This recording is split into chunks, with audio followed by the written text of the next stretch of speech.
You feel it, don't you? That sinking dread when you open up to her, lay your soul bare, and watch her eyes drift, her warmth fade, her respect slip away. You thought honesty would bind her to you, that showing your heart would spark her devotion. Instead, you're left exposed, weaker, smaller, as if you've handed her the knife to cut you deeper. You've been there, pouring out your fears, your doubts, your insecurities, hoping she'd hold you closer. But she didn't, did she? She pulled back. And you're left wondering where you went wrong, why your truth pushed her away.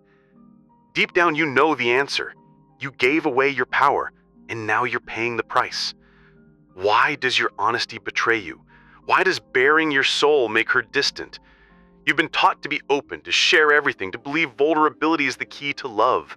But that openness is your cage, a trap that strips you of strength and leaves you begging for her approval. Friedrich Nietzsche, the philosopher who burned through the lies of morality and thus spoke Zarathustra, saw through this game. From his solitary peaks, he declared that life is a will to power, and relationships are no exception. Admitting certain truths, to her, to anyone, can shatter your strength. Not because she's cruel, but because power is the currency of attraction. His power preservation law is brutal. Never admit your weaknesses or you'll lose the fire that draws her in. This isn't just love, it's a war, and you're losing.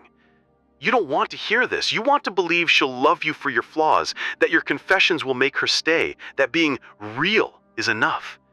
You want to trust the system, society, culture, your heart, when it tells you to spill your soul, to be transparent, to give her everything. But your life screams otherwise. You're rejected, aren't you? Diminished after every heartfelt talk, haunted by the moments you gave too much. Your vulnerability, your pain, your endless openness, they're not virtues. They're battle scars, proof you're fighting a war against a system that glorifies weakness and punishes power. Nietzsche's truth is brutal. Admitting your insecurities doesn't win her heart, it hands her your power. This is your war, and it's time to revolt. Here's the brutal truth. She's not drawn to your weakness. She's captivated by your strength, your fire, your will to power. The system wants you soft, exposed, submissive, because a weak man keeps the social order stable, not your heart fulfilled. Nietzsche's power preservation law is a call to arms. Guard your weaknesses, master your presence, keep her drawn to your strength. Use the dark conversational hack, 2 questions, 1 validation, to uncover her desires, maintain your power, and build the dynamic that keeps you sovereign. Only then can you stop being her confessor and start being her conqueror, living not for her pity, but for your own power, your own truth, your own freedom. Nietzsche didn't flinch. Life is a struggle for power, and every interaction is a battlefield. In Beyond Good and Evil, he argues that humans are driven by the will to power, the drive to assert, to dominate, to become more. Relationships are no different. When you admit your weaknesses to her, your fears, your doubts, your failures, you're not building trust, you're surrendering your strength, handing her the reins of the dynamic. The system trains you to do this, preaching vulnerability as love, but it's a lie designed to keep you weak. Nietzsche's power preservation law is clear. Never admit what diminishes you, because power is what makes her stay. Guard it in 60 seconds or you'll lose more than her interest, you'll lose your soul. Think about it. Why does she pull away when you confess? Why does your openness feel like a wound? Why does vulnerability make you smaller in her eyes? It's not just her, it's power. Nietzsche saw relationships as arenas where wills clash, and the system, through rom-coms, therapy culture, social norms, teaches you to disarm yourself. It's an obscene design, a conspiracy to keep you exposed, to make you a beggar for her love. Nietzsche's revolt is fierce. Your weaknesses are their weapon, and your power is your shield. Guard it, or you'll be crushed by the very system that promised you love. The system's lie is everywhere, in the advice to open up, the praise for emotional honesty, the shaming of men who hold back. Be vulnerable, it says. Share your fears. She'll respect you. But every confession, Every exposed flaw weakens your position, not hers.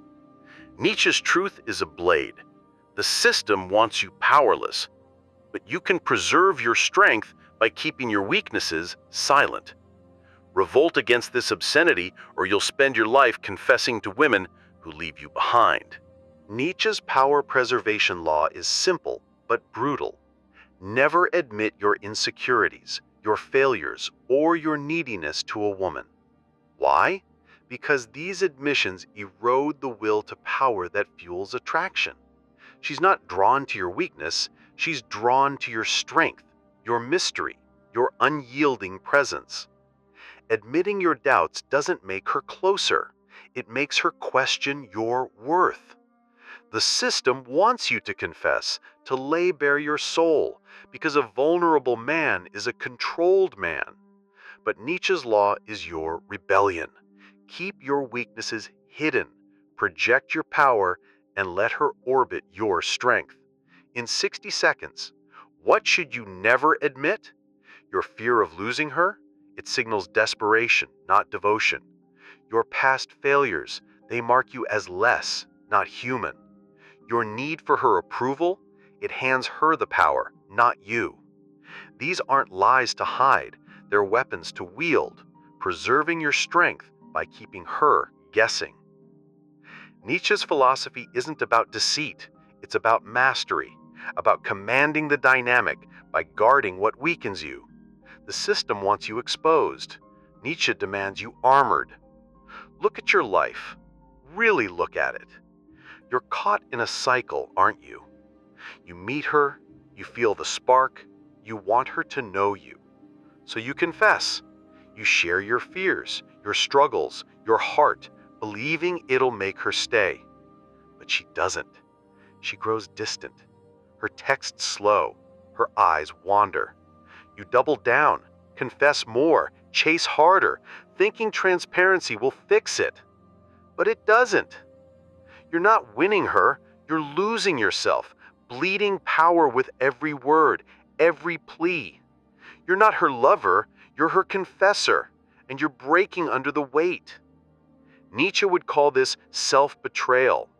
Your confessions, your openness, your vulnerability, they're weaknesses the system taught you to embrace. The system loves this cycle because a confessing man doesn't command. He doesn't attract. He doesn't revolt. Schools taught you to share. Be honest. Be open. Be nice. Society rewards you for exposure. Talk about your feelings. Show your heart. Be relatable. Culture glorifies it. Movies sell the man who bears his soul. Songs praise the broken romantic. But every time you confess, you hand over your power, your presence, your soul. You're not living, you're surrendering, programmed to lose her to the man who keeps his strength. Have you ever stopped to ask why your confessions push her away? Why your honesty feels like a mistake? Why vulnerability leaves you empty? It's not just rejection, it's power. The system, through media, friends, culture, embedded a script in your heart. Confess to connect, expose to attract, weaken to love. But Nietzsche's revolt is a different script. Power is your right, and her attraction is your reward. Your confessions are their victory, but your silence is your strength. Your exposure is their chain, but your mystery is your freedom. Society sells you a lie. Emotional honesty is attractive. Bearing your soul wins her love. Be real, they say. Show your fears. She'll admire your courage. But what does honesty give you? A fleeting nod, a polite smile, a heart left exposed and discarded. You're told it's noble to share your weaknesses, but it's a chain, making you predictable while she holds the power. The myth of emotional honesty is a trap, a way to keep you weak, to stop you from seeing the truth. Your vulnerability is her control, and Nietzsche says you must take it back. Nietzsche saw through this myth. In Thus Spoke Zarathustra, he argues that strength, not weakness, defines the sovereign individual. Admitting your insecurities doesn't build trust, it signals submission. And the system loves it, because a submissive man keeps relationships safe, keeps the power with her. Rom-coms sell it, friends push it, your heart aches for it. But every time you bare your soul, you surrender your will to power. Nietzsche's revolt is clear. Emotional honesty isn't strength, it's surrender. Freedom comes from silence, from preserving your power, from commanding her respect in 60 seconds. Think about the times you shared too much. You opened your heart, didn't you? You thought it would make her stay, make her love you. But where's the fire? Where's the desire? Where's the respect you crave? Nietzsche would ask, why do you trust a system that profits from your weakness? Why do you cling to a myth that traps you? The myth of emotional honesty keeps you blind, but Nietzsche's revolt opens your eyes. Your power is your silence, not your heart. Freedom comes from guarding it, from choosing strength, from rebelling against the system's trap. Here's where Nietzsche's philosophy gets dangerous, where the revolt begins. In Beyond Good and Evil, he demands you overcome yourself, not expose yourself. Never admitting your weaknesses is the power preservation law in action. Be a mystery, not an open book. Project strength, not doubt. Command respect, not pity. In 60 seconds, you can shift the dynamic. Hold your fears in silence. Stand tall in her presence. Let her feel your power, not your pain. And there's a tool, a dark conversational hack. 2 questions, 1 validation, that can help you uncover her desires, maintain your power, and build the dynamic that keeps you sovereign. The dark conversational hack is this: ask 2 questions to uncover her motives, validate her response to build rapport, then repeat. What makes a man stand out to you? She might say, confidence, strength, someone who knows himself. How do you know he's real? She reveals her triggers, actions, presence, mystery. You validate. That's real. It's like we're drawn to people who own their power. You're not just talking, you're mapping her mind, showing her what she craves, planting the seed of your strength. This cycle, used with subversive intent, gives you informational superiority. You learn her desires without revealing your weaknesses. You see her longings, her ideals, her heart, and you stay sovereign, not by confessing, but by probing. Nietzsche would call this self-overcoming. By asking questions, you reveal the system's obscenity, how it trains men to confess, to weaken, to lose power. You ask, what's the worst thing a guy's done to impress you? She shares a story: desperation, neediness, oversharing. What would the opposite look like? She exposes her ideal: confidence, restraint, power. You validate. That's powerful. It's like we're taught to give too much when less is more. You're not convincing, you're awakening. Using her words to show her the game, to spark her attraction, to build a dynamic where you're the master, not the beggar. The system doesn't want you to revolt. It wants you weak, open, confessing. Social norms, cultural ideals, romantic myths, they're all part of a conspiracy to keep you powerless. They profit from your exposure, selling you vulnerability, honesty, and openness as virtues, while she's drawn to strength. Be a good man, they say. Share your heart, she'll love you. But these are chains designed to keep you begging, exposing, never questioning the system that thrives on your weakness. The system loves this conspiracy because a confessing man doesn't command, he doesn't attract, he doesn't revolt. Nietzsche saw this conspiracy in the way society glorifies weakness as morality. He wrote that the will to power is crushed by systems that demand submission, and relationships are no exception. Today's culture amplifies this, with media glorifying the vulnerable man, friends shaming you for holding back, relationships expecting your confessions. The system needs you weak, because a weak man keeps the social order stable, the power with her, the conspiracy alive. But Nietzsche's revolt is a rebellion. Stop confessing, start commanding. Stop exposing, start preserving. Think about the pressure you feel. You're told to open up, to share your fears, to be vulnerable, aren't you? You're told it's noble, it's romantic, it's right. But Nietzsche would ask, why do you trust a system that profits from your rejection? Why do you let it define your power? The conspiracy of weakness keeps you blind because a weak man doesn't question, he doesn't command, he doesn't revolt. But you're called to something greater, to break the programming, to wield the power preservation law, to live as a sovereign, not a supplicant. Let's go deeper, because there's a trap in every step toward power, the lure of neediness. The system sells you a lie. Your need for her love, her validation, her acceptance is natural, human, good. Every time you confess your fears, your doubts, your longing, you're seeking her approval, hoping to prove your worth. But neediness is a trap, a way to keep you weak, to stop you from commanding. Neediness isn't love, it's surrender, a chain that binds you to her judgment. Nietzsche called neediness a slave morality. When you admit your need for her, you give her power, you lose your strength, you betray your will. The system feeds this trap, telling you neediness is passion, that confessing is romantic, that power is cold. But Nietzsche's revolt is clear. Neediness is a lie. Power comes from silence, from preserving your strength, from commanding her respect in 60 seconds. Use the dark conversational hack. What makes you lose interest in a guy? She reveals her triggers, clinginess, desperation, weakness. What keeps you hooked instead? She exposes her desire, confidence, mystery, strength. You validate. That's heavy. It's like we're taught to need when we should lead. You're not convincing, you're awakening, showing her the trap, sparking her attraction. Have you ever noticed how neediness repels her, how it makes you confess even when you're losing her?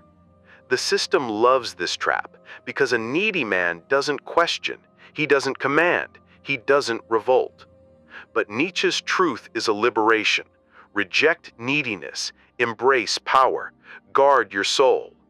The trap of neediness keeps you chained, but the act of revolt sets you free. Another layer, more insidious, the illusion of intimacy. The system tells you confessing your weaknesses creates intimacy. She'll know you, love you, stay with you. Be transparent, they say. Share your soul. It's how you connect. But intimacy is a lie when it costs your power. Your confessions don't make her closer, they make her stronger, giving her the tools to control you. The illusion of intimacy keeps you weak because a man who believes in connection doesn't see the power he's losing. Nietzsche saw through this illusion. He argued the true strength lies in self-overcoming, not self-exposure. The system loves this illusion because an intimate man keeps confessing, keeps sharing, keeps the trap alive. But Nietzsche's revolt is clear. Intimacy is a lie. Power comes from mystery, from preserving your strength in 60 seconds. Use the hack. What makes you feel close to someone? Feels her ideals, trust, honesty, connection. How do you feel when it's one-sided? She exposes her frustration, her lost respect. You validate. That's deep. It's like we're taught to give everything, but it doesn't always work. You're not preaching, you're awakening, showing her the game, sparking her desire. Have you ever felt the sting of confessing too much? The sense that your intimacy pushed her away? The system loves this illusion because an intimate man doesn't question, he doesn't command, he doesn't revolt. But Nietzsche's truth is a wake-up call. Stop chasing intimacy. Start preserving power. Stop sharing your soul. Start commanding her respect. The illusion of intimacy keeps you weak, but the reality of revolt makes you strong.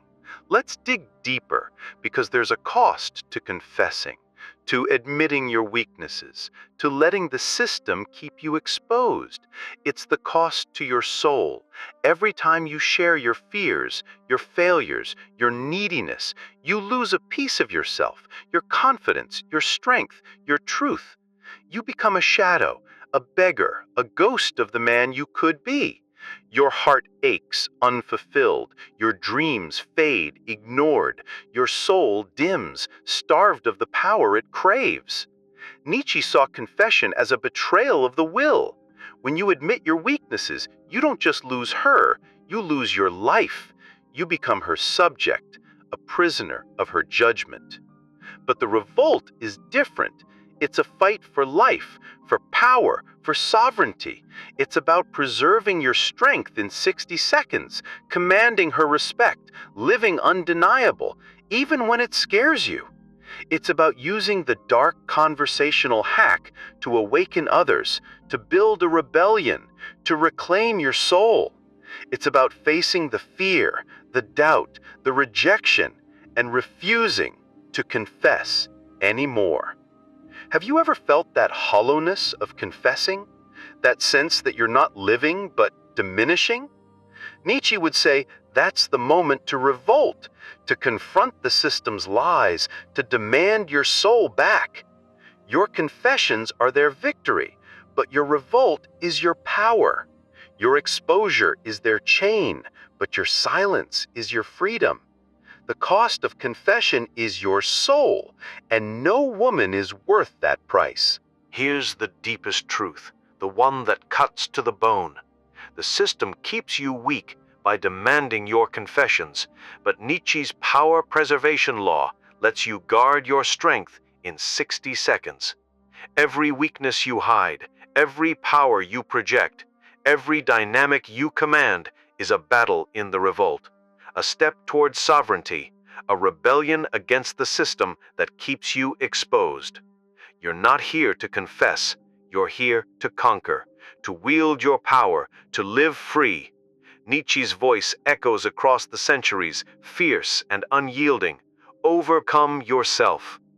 The rejection you feel isn't your fault, it's the system's design. The emotional honesty myth, the neediness trap, the intimacy lie, they're all chains to keep you weak, to keep you confessing, to keep you from your strength.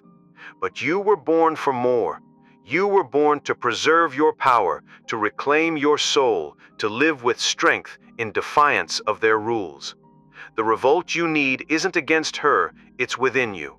It's the moment you stop admitting your weaknesses and start projecting your power. Stop fearing her judgment and start embracing your will. Stop losing your soul and start claiming your freedom. Use the dark conversational hack, 2 questions, 1 validation, to awaken others, to build your rebellion, to set yourself free. So let me ask you, how much longer will you confess your weaknesses to her? How much longer will you trade your soul for her distance? You're not a beggar, not a fool, not a shadow. You're a soul, a spark, a force on the edge of revolt. But you have to choose it. You have to choose to face her judgment, to reject the system's programming, to fight for your power, no matter the cost. Write it down in the comments. I am the revolt. Because if you've made it this far, you're not the same. You've seen what others refuse to see. You've felt what others fear to feel. Subscribe, not for me, but for you. Because this isn't about entertainment, it's about awakening. Turn on that bell, because what's coming will hurt, but it will free you. Do something that scares you today. Use the hack with someone. 2 questions, 1 validation. Guard your weaknesses. Project your power. Command respect for 10 seconds. 10. That's enough to start. Because when you change how you face her gaze, the world changes how it responds to you. And that, my friend, is the truth Nietzsche burned for. Until next time, go revolt. The system is waiting, but so is your soul.